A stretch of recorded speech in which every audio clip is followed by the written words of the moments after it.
Our presenter is Ed Harris. He ended up starring in the DVD you have, Touching Home. It's the first film ever made by our Beatrice Stern Media honorees, Logan and Noah Miller, and I always get them confused. To hear more about it, please welcome the phenomenal, trust me, I talked to him yesterday, phenomenal person and actor Ed Harris.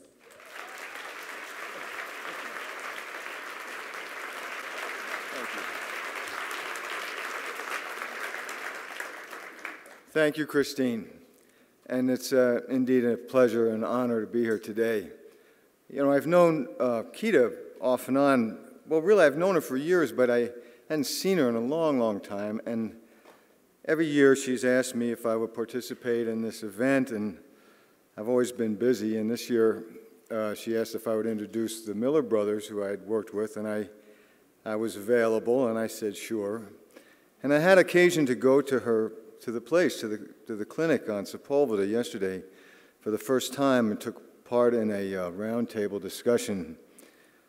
And prior to that, I met with Sandy and Edberto, who worked there, and to talk about a gentleman that I've met a year and 3-4 months ago, who I've been trying to help out, a homeless fellow who's got some mental problems. And I literally kind of broke down emotionally talking to them, because it was the first time in the last year and a quarter that I talked to somebody who actually really cared, who I actually believed gave a damn about this fellow I've been trying to help. And it was really shocking to me, my emotional response, but it was also kind of wonderful. I just thought I wanted to say that. Anyway, thank you, Kita.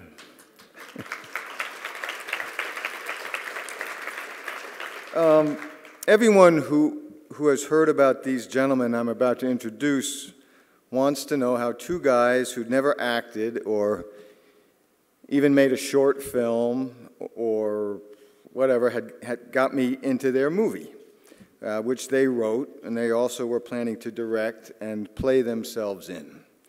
Part of the answer, as you will see soon, is exuberance, which maybe is another word for hope and faith and determination. Plus, they just wouldn't take no for an answer. I mean, literally.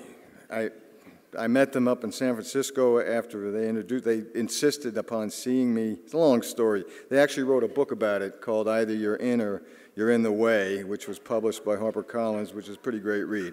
Anyway, plus they wouldn't take no for an answer, kind of like Kita here, except there were two of them. All right. I also said yes because I really liked them, and their story was about their father, who had passed away several months before I met them. And their feelings for their dad really could serve as the definition of unconditional love, I've got to say. I mean, I have a great relationship with my dad. He's going to be 89 in October. He has suffered from depression on and off throughout his life. His illness has made me acutely aware of his resilience and his courage, and more deeply aware. Come on, Ed, buck up. You know, and more deeply aware of my love for him, and for my mother, whose extraordinary patience and love has kept our family strong all these years. My mom and dad will be celebrating their 64th wedding anniversary come June, and they're really great people. But back to the Miller brothers. They grew up, these guys are wise beyond their years. They grew up with their father, who battled the disease of alcoholism throughout his life and who was homeless for his last 15 years. And just like their dad, who in spite of his problems got up and did hard physical labor every day, Noah and Logan have a work ethic that is it's truly inspiring. I mean, it truly is. And you get to know these guys and how they operate, and their focus, their determination, their irrepressibility, their good nature, their positive outlook on life, their willingness to help others. They're pretty extraordinary fellows. Let's look at a clip from the film that gives you a feeling of what these fellows accomplished.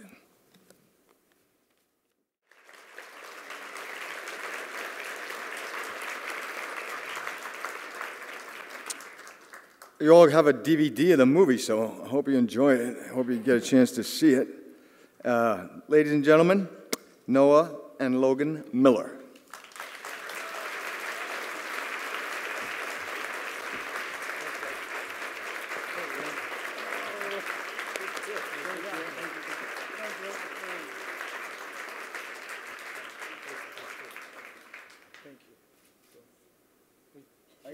You're right? Yeah. Okay. So take it away. Okay.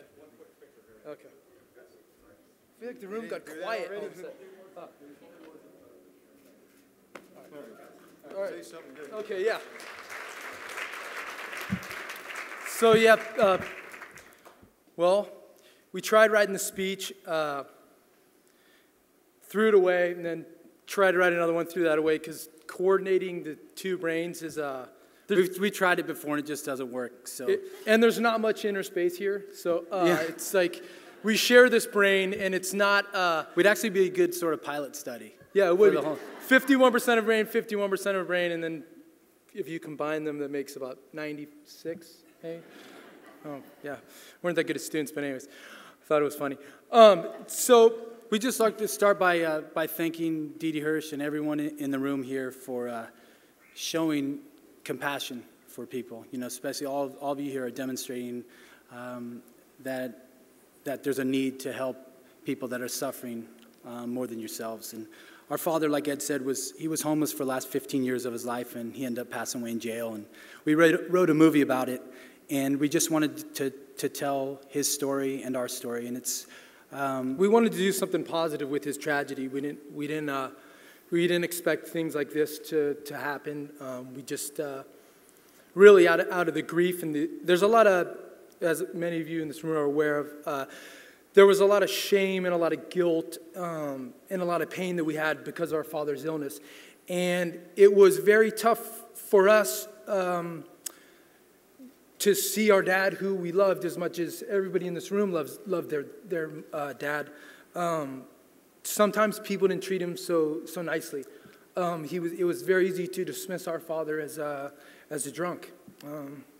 So, it's tough not to get emotional talking about it, but we'd like to say thank you. And maybe if there had been an organization like Didi Hirsch that he had connected with, he might still be alive. So, thank you. Thank you.